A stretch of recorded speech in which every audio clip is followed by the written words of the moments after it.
So here's sort of an example.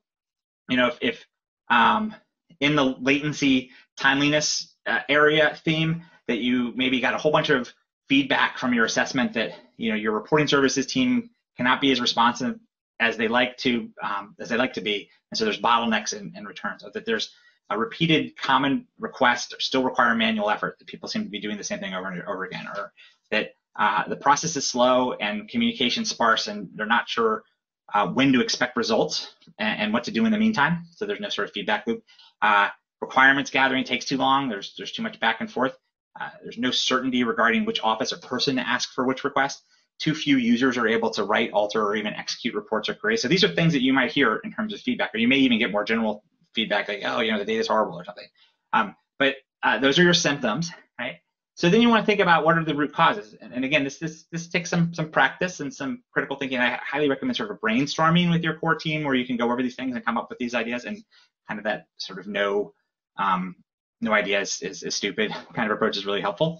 So the root causes, and this is from an actual example that we did, some of the things you can identify as like supply of reporting and analytical resources is insufficient to keep up with the demand. So it's like a resource constraint.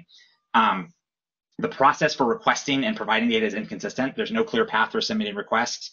There's no central repository for finding existing reports. There's no standard definitions or documentation to facilitate self-service reporting or submitting educated data requests, which I mean, data requests that are using the language that is well understood and common. Lack of access to subject matter expertise or data stewards when you need them. Lack of oversight for data requests and responsiveness. They're not measuring sort of how things are going, and lack of transparency there also comes out of that. And your organization's knowledge base is not broad enough. There's not enough information to cover all the areas of request. So those are some root causes. We could probably argue about whether or not these are good or bad root causes, but these are not necessarily a description of any specific instance or outcome, but the things that may be causing those outcomes.